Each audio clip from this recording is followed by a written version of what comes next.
Good evening. Thank you for joining us here this evening for the first of several signature events throughout our Jesuit Heritage Month. Tonight, with the help of two very impressive voices, we'll be reflecting on and remembering the Jesuit martyrs of El Salvador, who were executed 30 years ago next week. I'd like to introduce our two speakers, our two conversationalists this evening. First, I'd like to introduce Congressman Jim McGovern, who graciously joined us, the non-cleric up here. Jim is a former congressional aide to Congressman Joe Moakley, who represented Boston. And in that role, Jim was given the task to investigate, on behalf of the U.S. Congress, the 1989 murders of the 6 Jesuit priests and 2 laywomen there. In many ways, it was this investigation that broke open the case and assigned responsibility not just to the Atlactal Battalion, I hope I'm saying that right, which carried out those murders, but to those military officers and political officials who ordered the murders and who covered it up. When Jim was elected to Congress in his own right, he never forgot El Salvador, and he has made many trips there as a member of Congress, returning there next week on the anniversary. Most recently, he was there in August when he traveled there with a delegation led by the Speaker of the House, and some of those trips have coincided with the annual commemoration in November of the Jesuit martyrs. Jim is such a champion of human rights that Speaker Nancy Pelosi appointed him as the Democratic co-chair of the Tom Lantos Human Rights Commission, a position he has held since the commission's creation in 2008. And finally, Jim is just as surely a champion for human rights here at home as he is abroad, delving deeply into the civil, social, economic, and political challenges that face the United States these days. Among those is ending hunger in America, which Jim has made his #1 priority in Congress. Second, I'm also honored to introduce my brother Jesuit, Father Matt Carnes. Father Carnes is an associate professor in the Department of Government and the Edmund A. Walsh School of Foreign Service here, and he currently serves as the director of the Center for Latin American Studies. Father Carnes' research examines the dynamics of labor and social welfare policy in developing and middle-income countries. He's a specialist on Latin America. He has conducted extensive field research in Argentina, Peru, Chile, and Bolivia, and he has worked on development projects in Honduras, Mexico, Uruguay, Paraguay, and Ecuador. He's the author of Continuity Despite Change, The Politics of Labor Regulation in Latin America, and numerous journal articles. He's a distinguished educator, and he has received 3 of Georgetown University's highest teaching awards, including Georgetown College's Edward B. Bunn Award in 2017 and 2011, given by graduating seniors of the college. The Edmund A. Walsh School of Foreign Service Faculty of the Year Award in 2013, given by the SFS Academic Council, and the university-wide Dorothy Brown Award for Outstanding Teaching Achievement in 2011. In 2012, he was featured as one of the country's best professors in Princeton Review's publication, 300 Best Professors. So with that, I welcome you both to our Riggs Library here for this discussion, and I thank you for sharing your insights and your reflections with us this evening.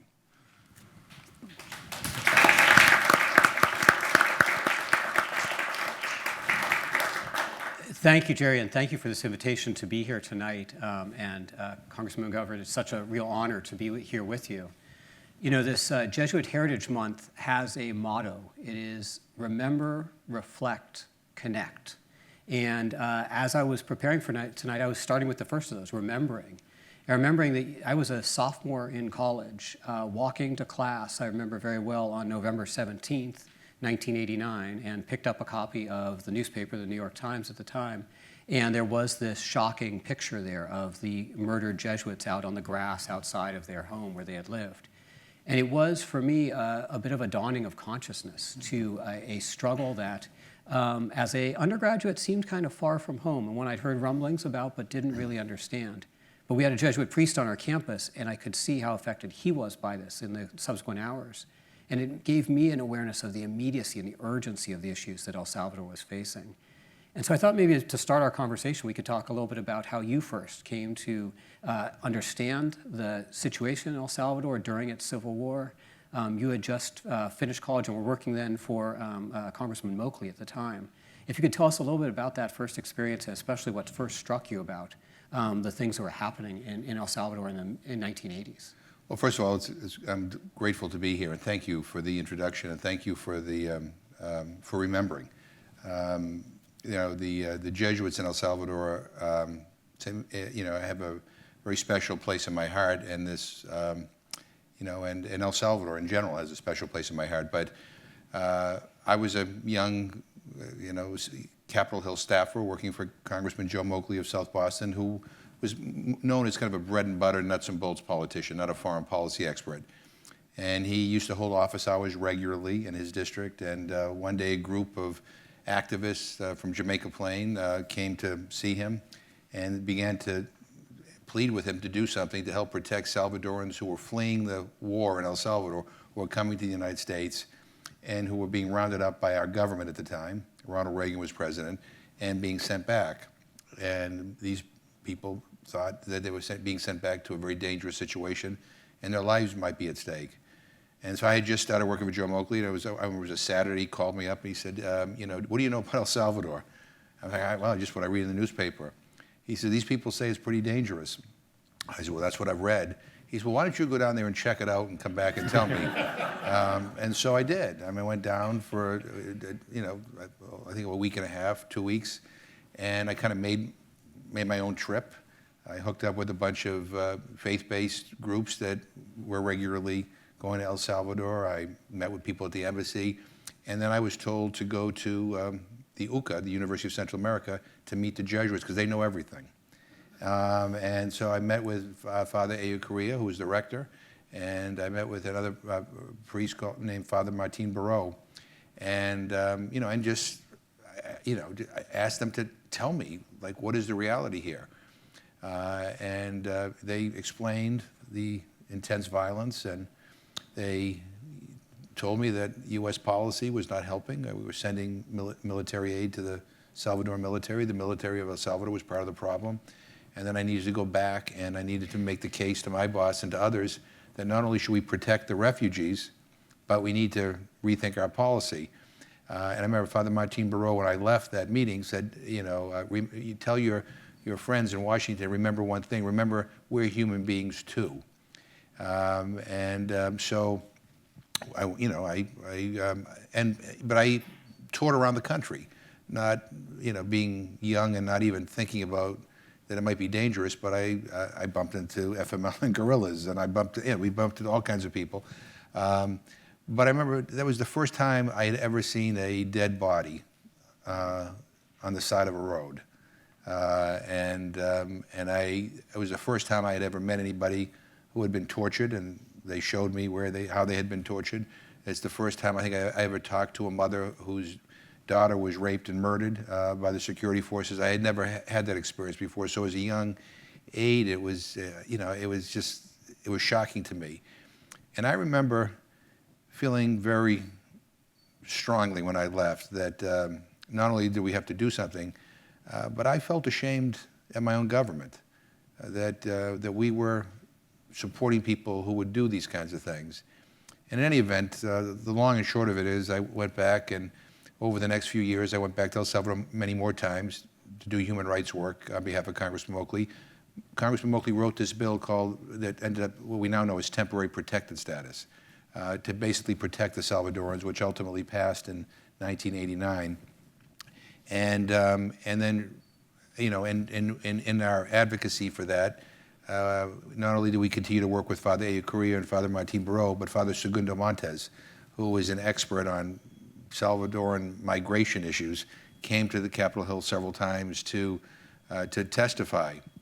And when I found out about how the Jesuits were murdered, they were murdered, I think, at 1 o'clock in the morning. And at about 6 o'clock in the morning, I got a call from a woman named Sylvia Rosales, who headed up a group called Carson here in Washington. And I remember she tearfully said they killed them. And I said, what are you talking about? She said, they killed them. They killed the priest. And I knew exactly what she was talking about. And that's how I found out that the Jesuits had been murdered, as well as their housekeeper and her daughter. And I remember it as if it were yesterday. And I just couldn't believe it, because not only was it shocking in the abstract, but I knew 3 of these priests really well. And so, you know, these were friends that, and I think I had just seen Father Echeverria a few weeks earlier. And so it was shocking to me. You know, Father John Sobrino was the one other member of the community who lived in the community but was away. I was in Thailand, actually, giving a talk. And he tells the story of being called to be informed of the murders. And he recounts that they told him to sit down and to take out a pen. And they said, we're just going to give you some names. And they went through the list of names. And he kept thinking, well, it'll stop after the next one. Right. But it went on and on. I wanted to mention their names because sometimes it's helpful to hear the names of the Jesuits that were murdered that night. So you mentioned Ignacio Echeverria, who was the rector of the university, Ignacio Martin Baró, Segundo Montes, Juan Ramon Moreno, Joaquin Lopez y Lopez, Amando Lopez. And then that night, because it was such a violent night in San Salvador with the offensive that was going on, the housekeeper had come over to try to take refuge with the Jesuits, figuring it would be a safer place. So Elba and then her daughter Selena Ramos died that night as well down the hall. A brutality that you spoke to, I mean, in such a powerful way. I wonder if you might speak too about these particular Jesuits in particular, in the sense that they, as you said, knew everything. We love to hear that about the Jesuits, that we know everything. But that they were both priests, representatives of the church, but also academics and scholars of the First Order. Can you speak to that? Yeah. Brilliant thinkers. I mean, they used to publish articles in the publication called the Proceso that used to come out on a regular basis. And I would always look forward to getting it. I didn't speak Spanish, so I had someone translate it for me. But it was always, new approaches to get to peace, new ways to deal with issues of poverty, new ways to, bring two sides together. It was always this out-of-the-box thinking. So they were always, always cutting edge, really interesting, thought-provoking proposals, whether it's on migration or the economy or how to end the violence in the war. And I took out a quote. When you met, they were academics. I remember when I met with Echeverria, the conversation wasn't like I ask a question and then he answers. And I mean, there were kind of lectures in between. And I found a quote that kind of sums up, one of the messages he was kind of getting to me, and it may be interesting to recite just for your information. He said, "A Christian university must take into account the gospel preference for the poor. This does not mean that only the poor study at the university. It does not mean that a university should abdicate its mission of academic excellence needed in order to solve complex social problems. It does mean that the university should be present intellectually where it is needed, to provide science for those who have no science, to provide skills for the unskilled, to be a voice for those who have no voice, to give intellectual support for those who do not possess the academic qualifications to promote and legitimize their rights."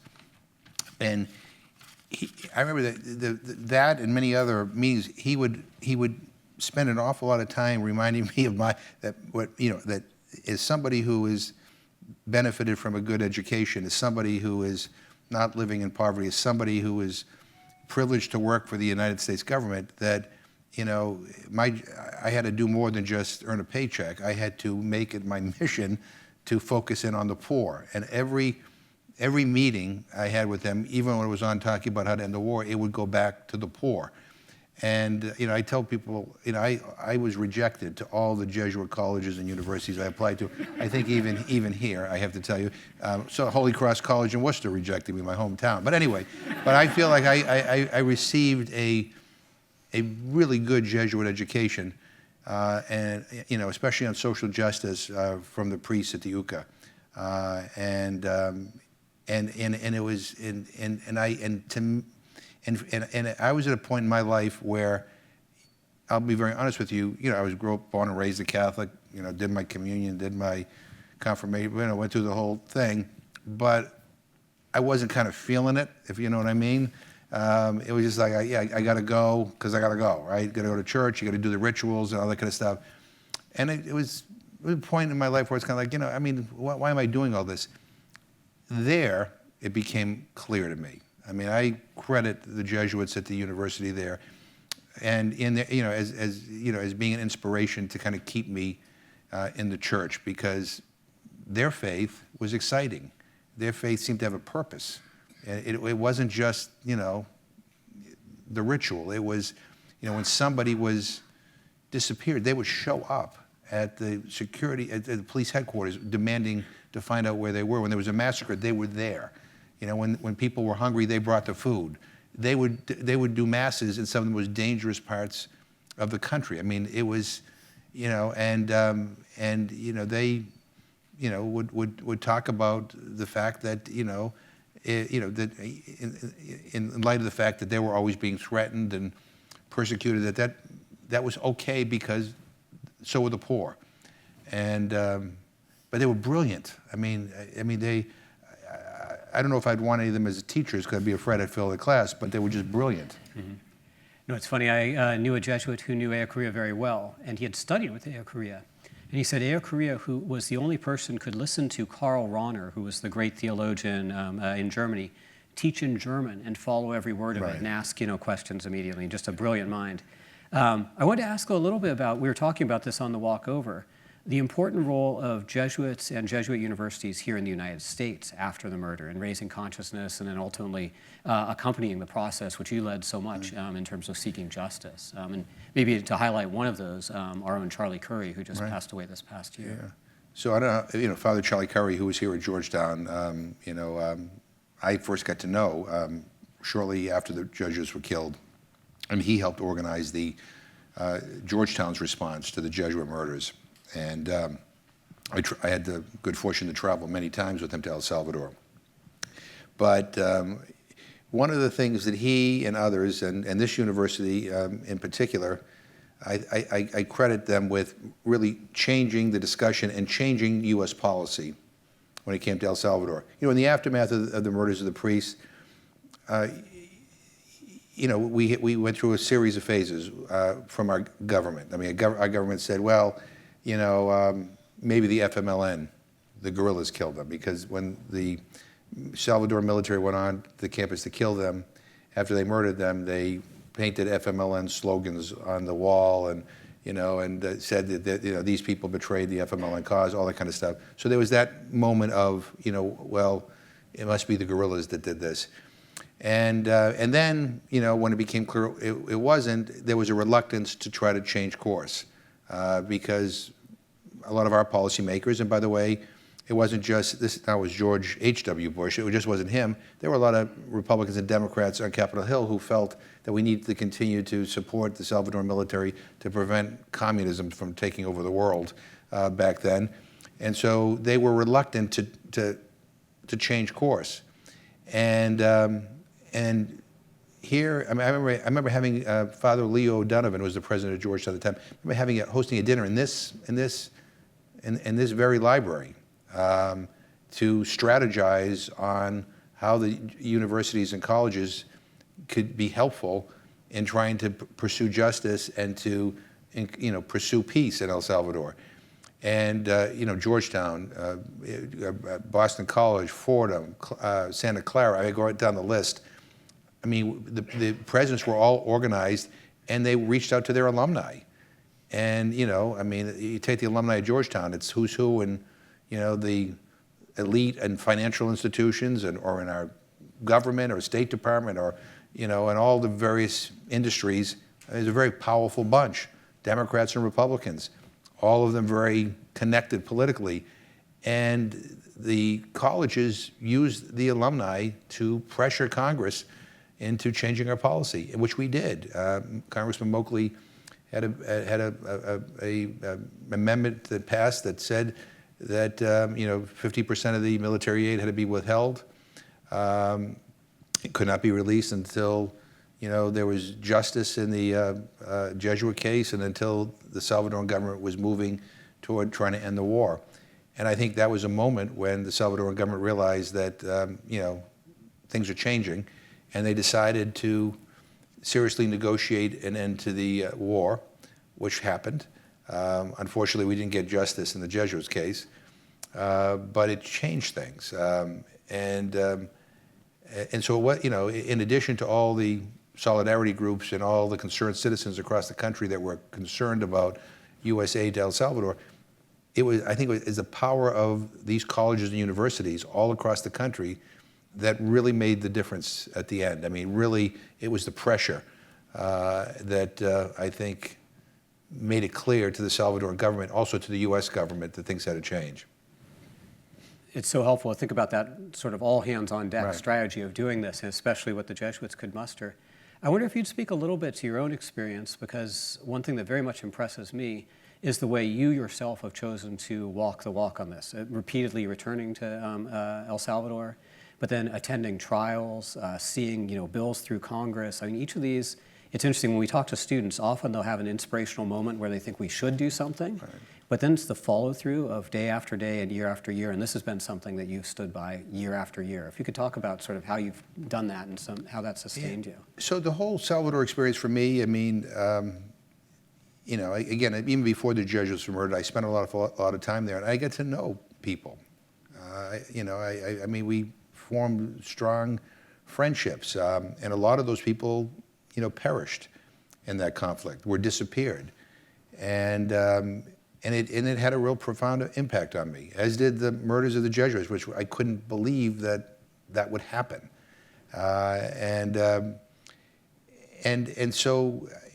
I also, as I said before, I felt that my government played a role in this. And, as a citizen, I had a responsibility to do something about it. And I keep going back because I feel we owe El Salvador something. I think we owe them more than what we have provided them and given them. When the war ended, an amnesty was granted, and so there's no justice in this case and 1,000 other cases. And the U.S., we did reduce our security assistance to El Salvador, but there was no more war. But we also reduced our economic assistance substantially. When what we should have done is led an effort into, to kind of form a Marshall-like plan to help rebuild this country that had been devastated by war. We kind of walked away, and our aid, I think, trickled down to an inadequate amount. And what we did do is we deported gang members to El Salvador. MS-13 wasn't born in El Salvador. It was born in California, Los Angeles. And even now, I mean, it breaks my heart that we're so hostile to those who are fleeing violence in El Salvador, which is still occurring. And I mean, I cannot believe how we're treating people at our border. And I just can't believe the insensitivity. I keep on going back to El Salvador for two reasons. One, I want people to know that there are some people that still care. But two, and I really mean this sincerely, I mean, part of the reason why I'm looking forward to going back for the commemoration on the 16th is to get re-inspired. I really, you read, I read one of the passages from A. Creed, but you read the words of these Jesuits, and you learn about their example, and it is inspiring. And I think the lesson is not just meant for El Salvador, it's also meant for here. Because we have poor people here too. We have refugees here too. We have people who are being, gunned down in gun violence every day. We have a justice system that is far from fair. I mean, we have injustices here as well. And so, I always tell people that, we want to go down, we want to get re-inspired. We want to tell the Salvadorans, heed the words of these, sage holy men, but also there's a lesson there for us too. And I remember when one of the things I remember vividly was a year after the murders, my old boss Joe Moakley was asked to give a speech at the UCA for the one-year anniversary. And the war was still going on. The university had a policy that no guns on campus. And we spoke in this auditorium that didn't have really any walls. It was just all outside. And we had worked on Moakley's speech, a really tough speech. He was getting a little nervous before the speech, and he was calling out the high command and saying that the military had an institutional problem. And he was saying, maybe I should edit it just in case. And I said, no, it's fine the way it is. And he said, but there's no protection here. I said, well, no one's going to. He said, you go and give the speech if you want to give it. Well, he finally did. But one of the lines in the speech that he kind of ad-libbed, which we had met with the head of the Southern Command. I think his name was General Jowlin at the time. And we were talking about what was happening in El Salvador. And he said to Joe Moakley, I was in the meeting, he said, well, I get it. We're all horrified by the violence in El Salvador, but that's just their culture. And you just have to understand that. So, and that, stuck in Moakley's mind, and he responded he told the story. This is what I was told. He says, I think it's awfully arrogant for anybody to say that, especially coming from the United States, when we have the highest rate of gun violence of any country in the world. Certainly in the Western world, we have the highest incarceration rate. I mean, we went down to, we're sending more weapons to people around the world than any other country on the globe. I mean, we need to be a little careful in how we characterize other countries, and certainly no country wants a situation where, they're engulfed in a violent situation, and so we can't, just rationalize what's happening here or rationalize the murder of the Jesuits. It's just, it's part of the culture. No, it's wrong. It's murder. And there's impunity here, and we have to deal with it. Said so clearly. So to flash forward a bit to our present times, and especially, you've been part of the entire, hopefully not lifespan, but entire trajectory of TPS and some other programs, TPS, and then more recently things like DACA. Where do you see those today, and how are you in continuing to follow through on that promise that was first established at the time of the Civil War? Yeah. So, I mean, some of the Salvadorans that received TPS at the time of the Civil War, have been given permanent status. I mean, we had a court case, and so a lot of those people have been taken care of. There's another group of Salvadorans that came here about 20 years ago that that are currently benefiting from TPS, and President Trump announced, a while ago that he was going to end it for them. He just recently announced, and I'm grateful to this, that it's going to be extended for another year. But what we want is for the Senate to take up a bill the House passed, which would help provide a pathway to citizenship for these people. And one of the challenges we have in this current climate in the United States, where the immigration issue is so demagogued, is that when our leaders talk about immigrants as being criminals and rapists and on and on and on, people tend to generalize. And I always tell people, if you want to know what's going on, well, this is at least in Massachusetts. You want to know what people are thinking in Massachusetts, go to Dunkin' Donuts at like 8 in the morning, right? There's usually about 20 old guys in the corner solving all the world's problems, and I go in and I get all kinds of commentary every time I walk in. But this one day they came in and said, McGovern, I heard you're on TV advocating that we bring more illegal gang members to Worcester. I said, I said that? I really did? Was I drinking? I don't remember. I mean, I don't remember saying that, right? Anyway, we narrowed it down to my saying that we ought to give TPS recipients from places like El Salvador and Honduras a pathway to citizenship. He says, that's it. And I said, well, first of all, they're not gang members. How do you know? I said, this is how I know. Because in order to get TPS, you have to register with the federal government. You have to go through a background check. And if you're a gang member, if you robbed a bank, if you've done anything illegal, you don't get it, right? And then guess what? You have to do it again in 18 months. And so these people are not only law-abiding, they're probably the most law-abiding people in our country. I said, how many of you at Dunkin' Donuts could pass a background check? Better yet, how many people in the Trump administration could pass a background check, right?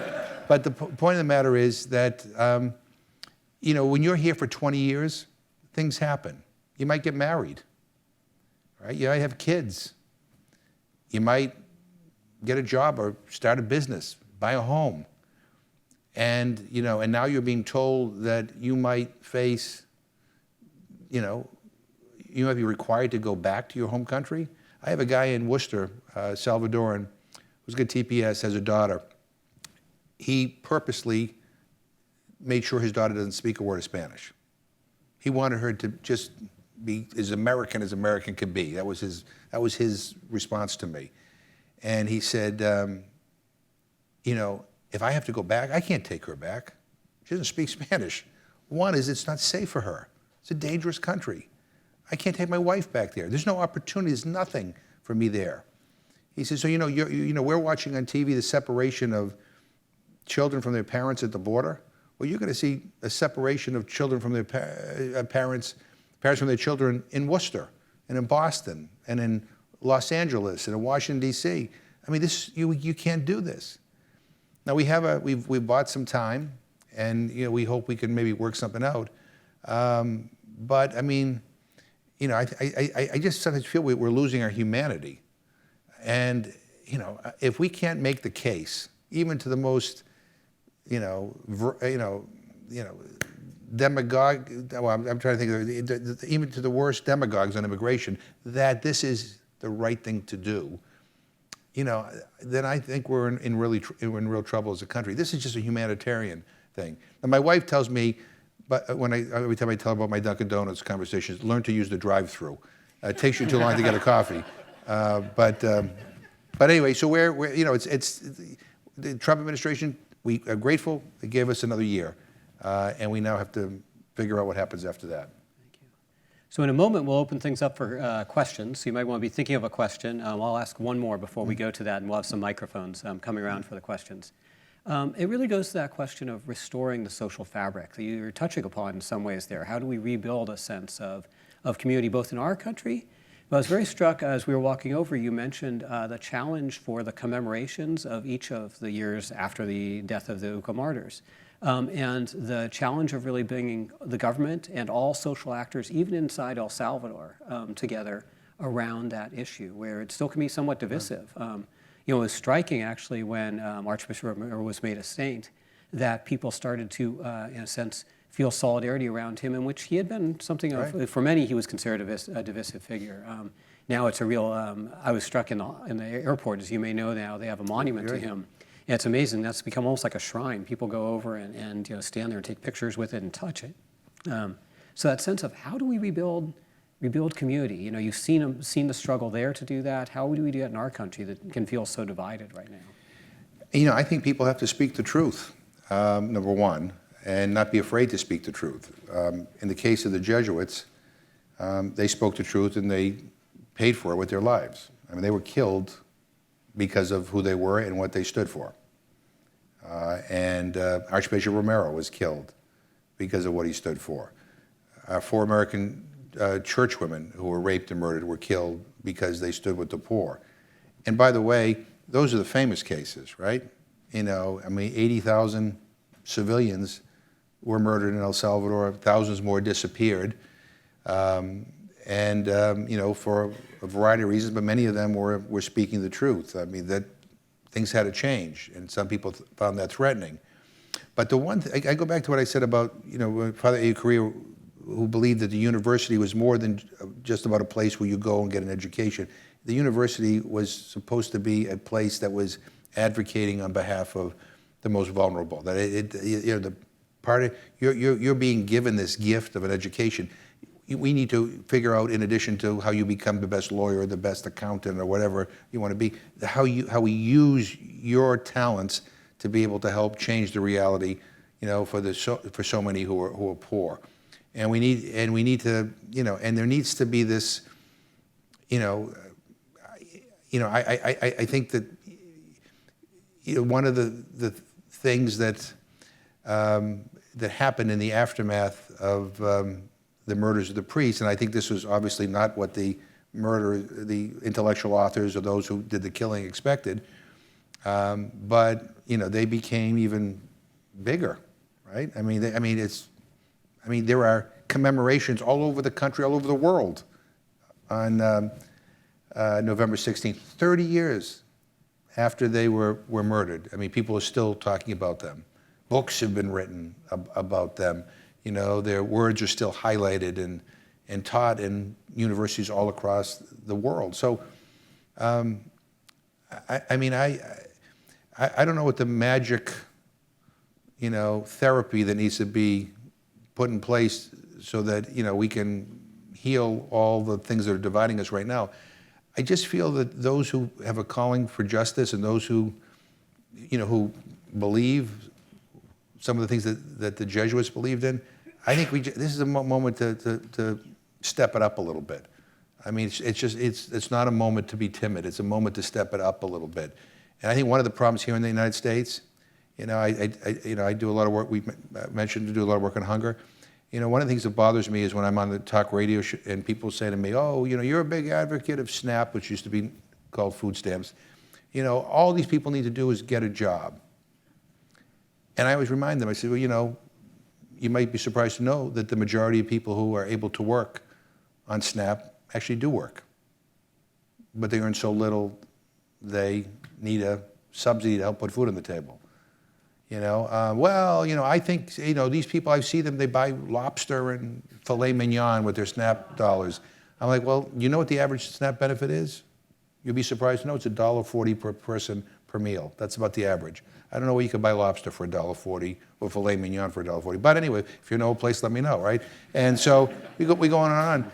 But part of the deal is that some of us have, in the past, when people have said these things, we have said, no one's going to, I'm not going to dignify it with a response. No one's going to, they're off, no one's going to believe it. Well, you know what? I think we've done that too much. And by not responding, by not telling the truth, even when it's uncomfortable, we've allowed a narrative to be cemented that is not reality. And I think that's, when I think of the priests at the UCA, these are people who, were determined and who were committed and who were unafraid of anything. They were unafraid of anything. I remember I was supposed to meet a career at a coffee shop.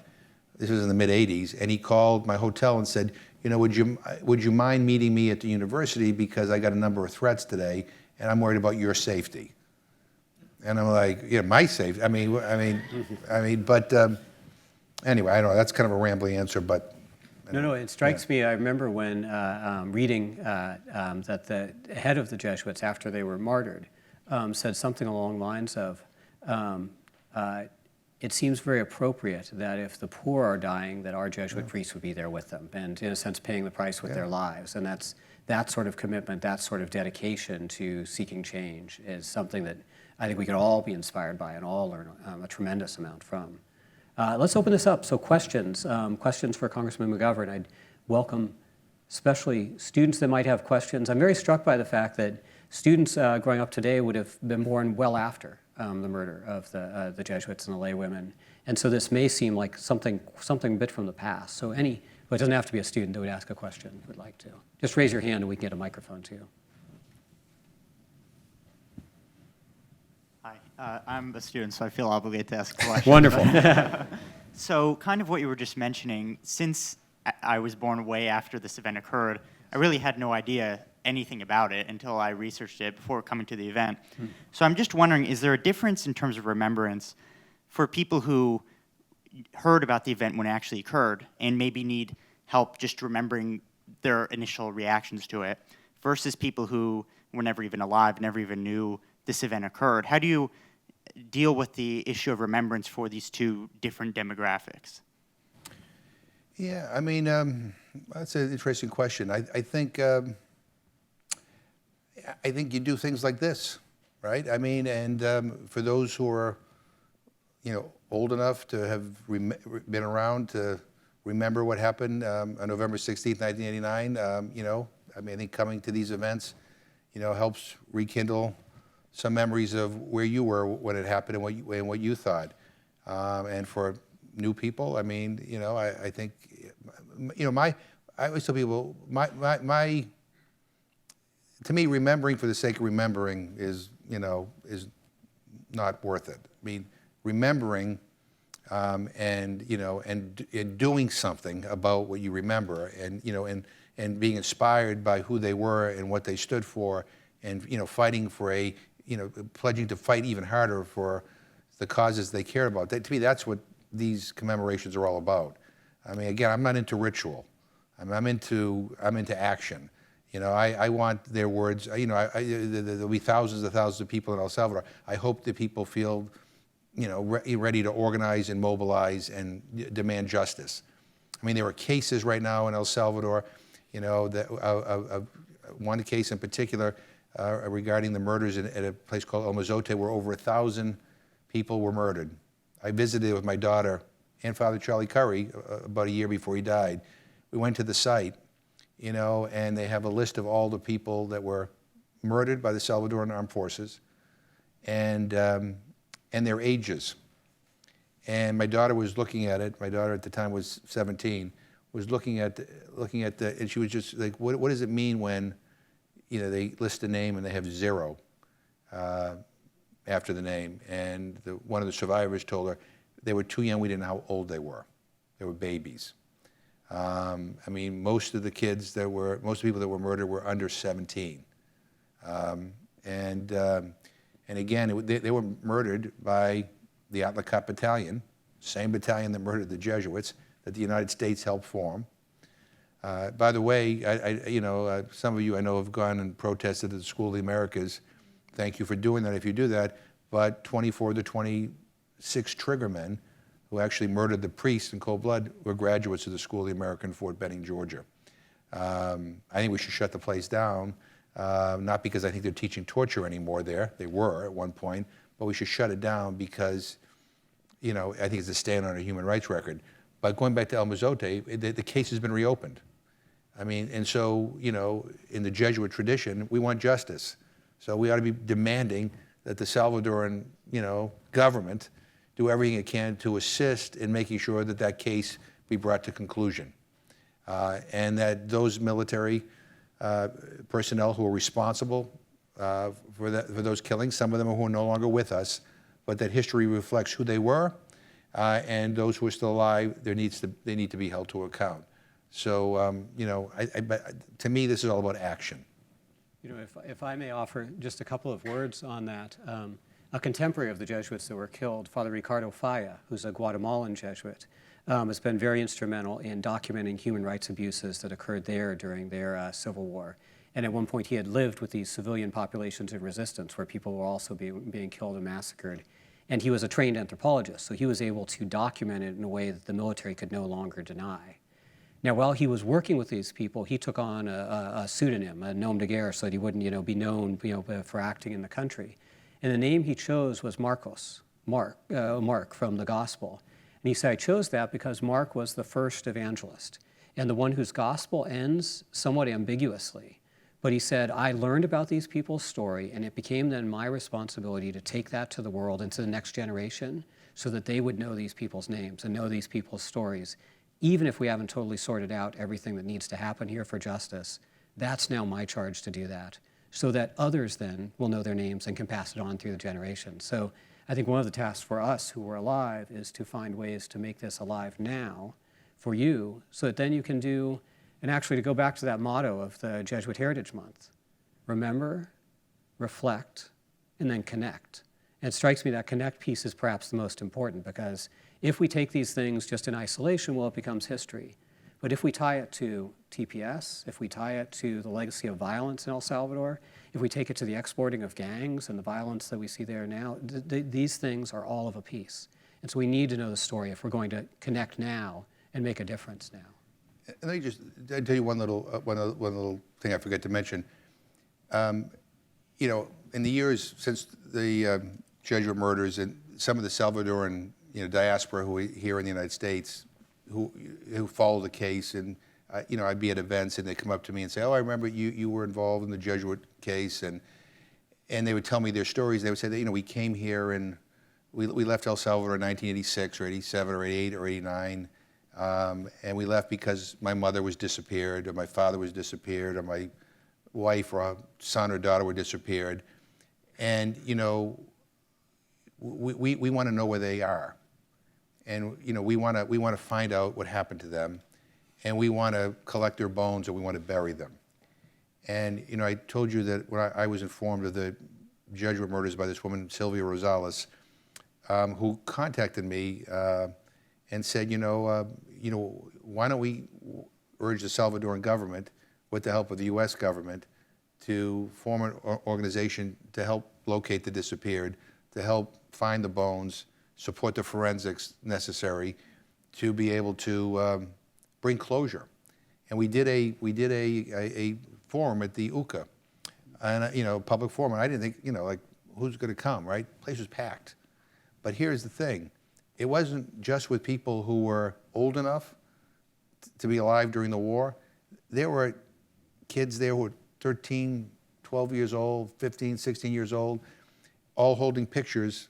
It might have been of their grandfather or their uncle. But what I came to appreciate is that, in cases of gross human rights violations, things just don't end and you move on, right? I mean, the people, the victims, and their families, they need to know what happened, and if not, it never ends.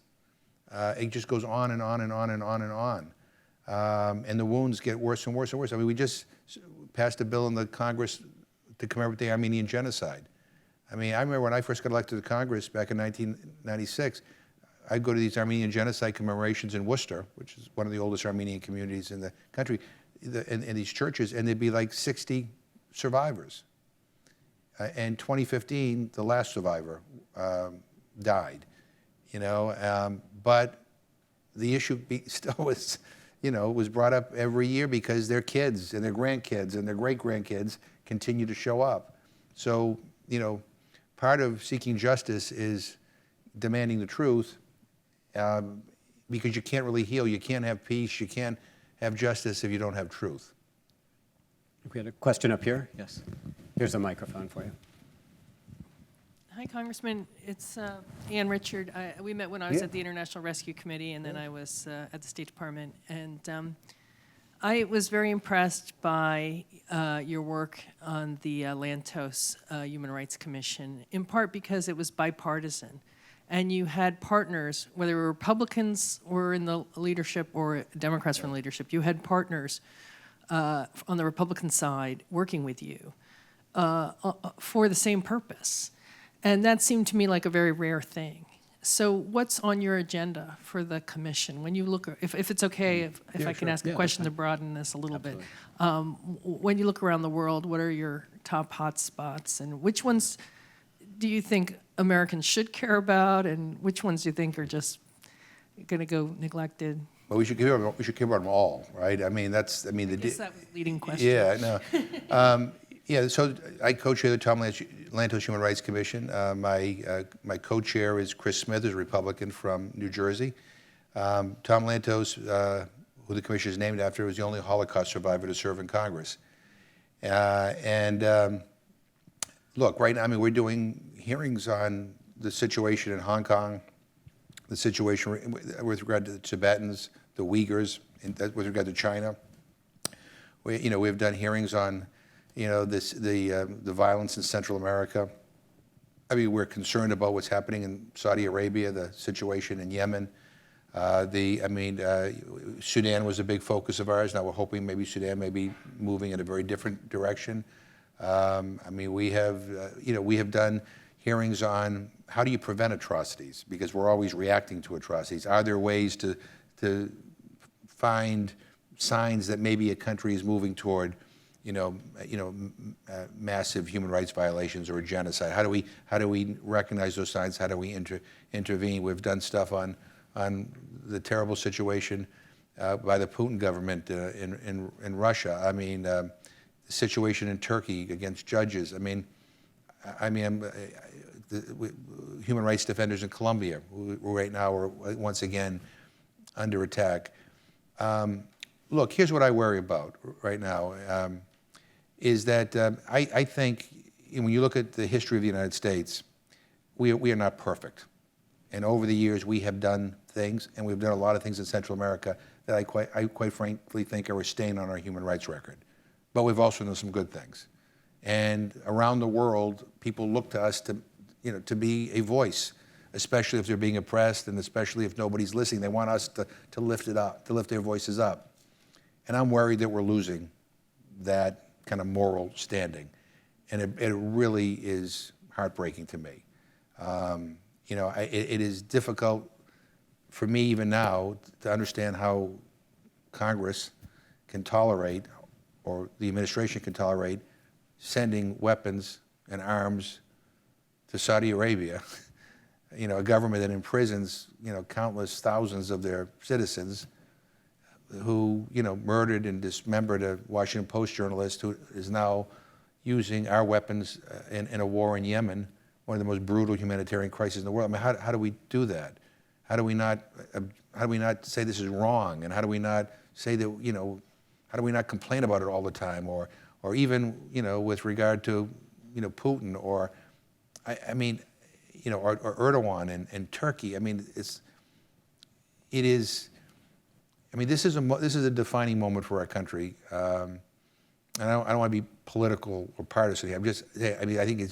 I think people who care about human rights, Democrats and Republicans, are really concerned about it being not a priority in this administration. And I hope that changes, because I think if we lose that, then I think we lose what makes us special. Again, we're not perfect, and we have been guilty of human rights violations, I'm sad to say. But people look to us, to be their voice and to call attention to things that are wrong. I mean,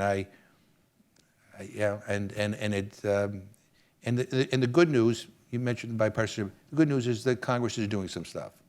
I mean, we have passed bills to say no more aid to Saudi Arabia in the war in Yemen. Unfortunately, the administration vetoed it.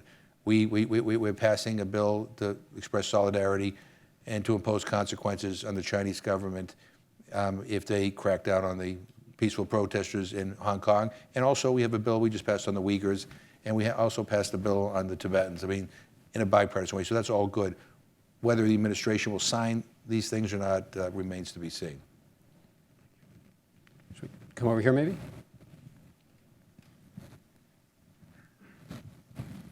Thank you. I really resonated with what you said about feeling your Catholic faith most acutely when you were in El Salvador working with the Jesuits.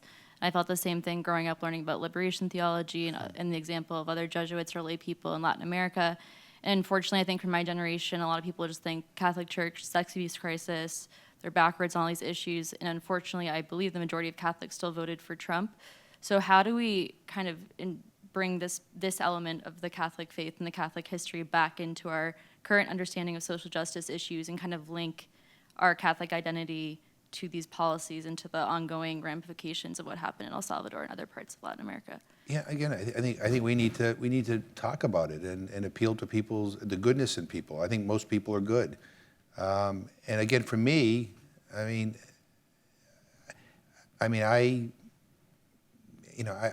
felt inspired by what I saw in El Salvador. I mean, at a time when there was a war, when thousands of people were being murdered, the tension was so thick you could cut it with a knife. I mean, when I would land in El Salvador, I would be like, "When can I get the hell out of here?" But then when it was time to leave, I was like, "I don't really want to go. I feel like I need to stay here." But I mean, I think by example, that's how you convince people, or you show people, that there are alternatives out there. There are some good things that you can do. I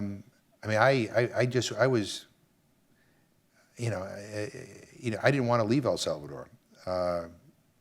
During the investigation of the murders of the priests, I think over 2 years, I think I must have visited El Salvador maybe 25 times. I mean, I was there a lot, and I felt, that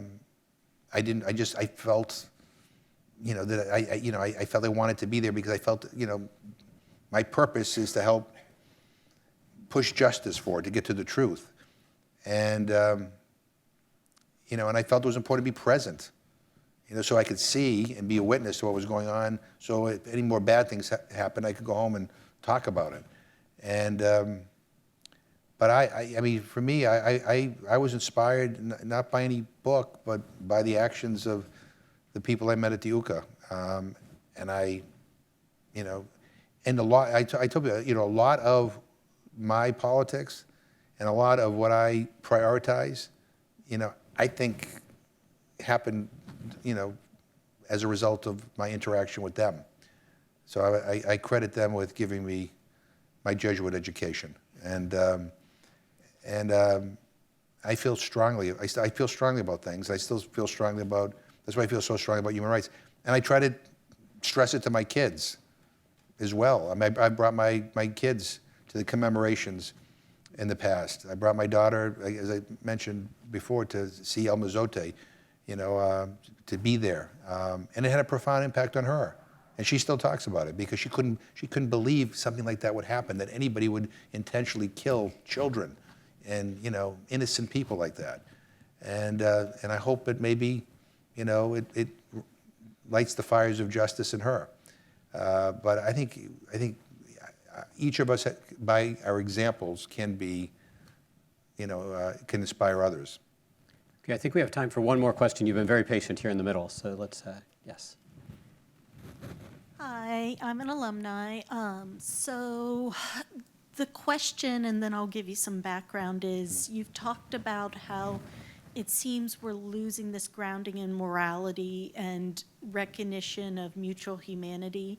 And my question is, how do we get to that point? Or what are some, I guess, key points that you've been seeing happening? And my background to this, to give you an idea, is my grandmother grew up in Vienna, Austria in World War II. She was Catholic, so she didn't go through the Holocaust, but it took a terrible toll on her family. She lost 3 immediate family members. And she goes and she met my grandfather. They married he's American, married in 1953. They moved to the United States. And she's always maintained her Austrian citizenship, but she has legal status here. It's sort of like this last year when she went and updated it, they gave her a lot of trouble. She's an 80-year-old, oh gosh, no, she's like 86 years old and has gone and lived in this country since 1954. I'm sorry. And they, were actually interrogating her.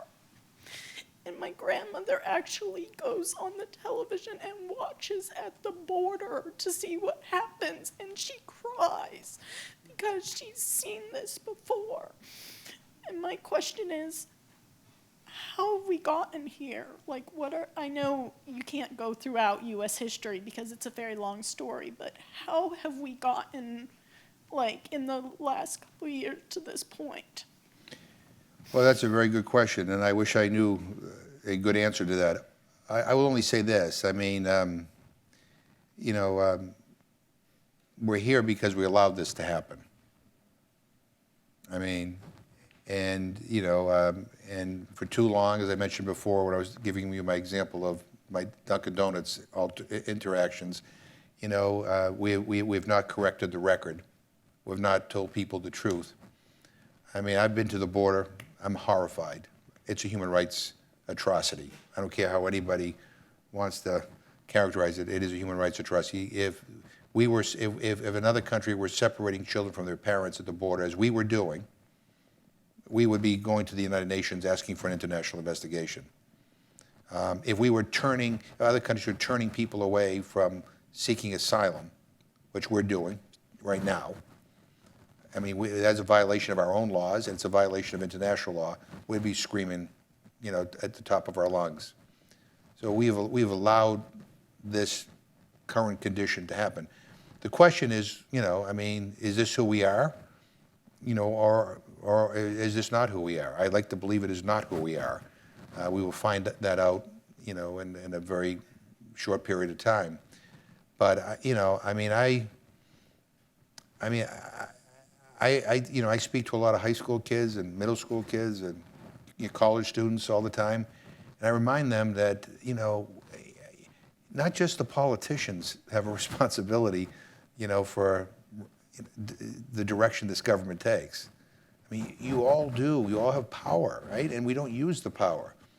I mean, if you see something wrong, you got to make some noise.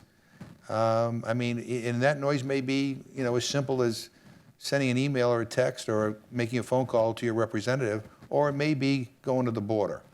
It may be going to a protest. It may be, you know, working with your church, you know, to figure out some sort of action. I mean, I'm a big believer in protest. I really, I mean, I'm even a believer in civil disobedience as long as it's nonviolent. I mean, I was arrested with Tom Lantos in front of the Sudanese embassy, protesting the genocide in Darfur because no one was talking about it. Right? We got arrested. I've been arrested 4 other times, but it just, I feel like, you know, I mean, you got to do what you got to do, and I think we have to all start understanding you know, this is not somebody else's responsibility, it's our responsibility, and you know, you know, sometimes when I think that there are egregious policies coming out of our government, I'm like, why? You know, I look out my window, I'm like, where is everybody? You know, where's, you know, why aren't people protesting? Why aren't, you know, why aren't the phones ringing off the hook? And that's changing. You know, there's you know, a lot more young people are involved in the fight to end gun violence, and we have the whole movement around the climate crisis is. I mean, we're now beginning to see that spirit of protest and demonstration come back. But I think we're at the period where we have to do that. I mean, if not, you know, I think we're going to be going in a direction that I think will continue to break the heart of not only your grandmother, but of all of us. I mean, you know, I say my daughter, who sometimes comes with me to things, says, you know, you always say to people, well, you know, when you're talking about bad things that are happening, well, this is not who we are.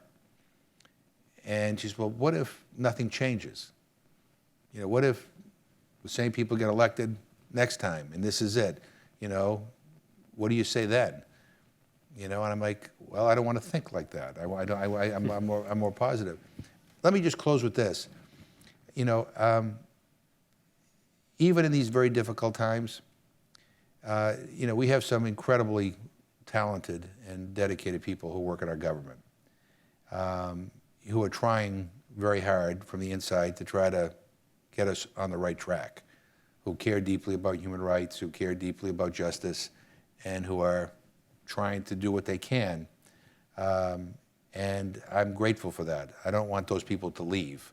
But I think we can help them by raising our voices a little louder.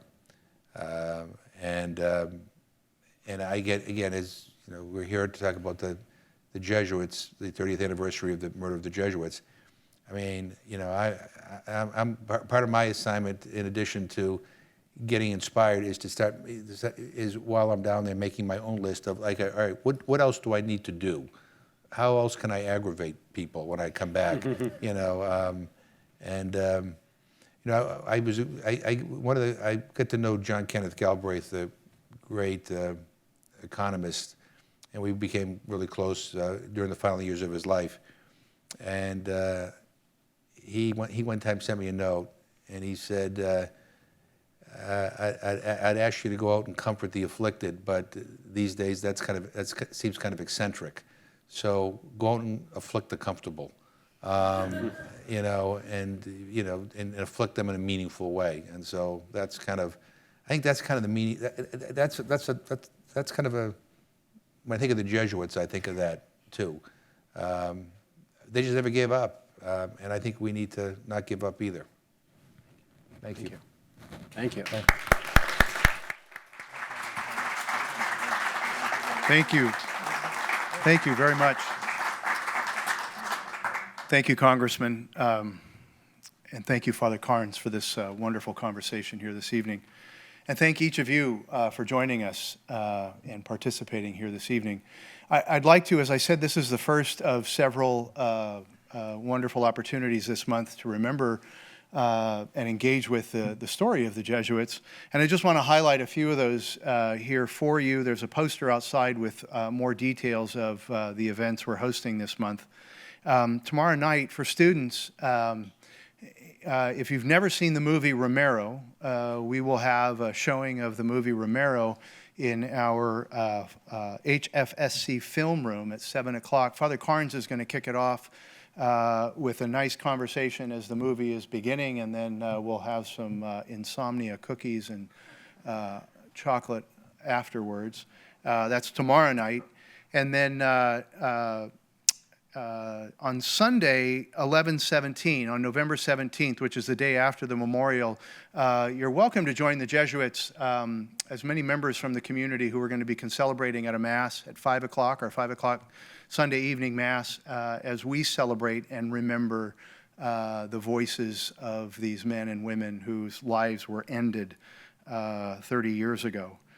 So that's on the 17th. On the 18th, our Faith and Culture series, lecture series, we'll be hosting Carolyn Forche, who will be sharing with us with Paul Eli right back here in this Riggs Library at 5 o'clock. That's on Monday, November 18th.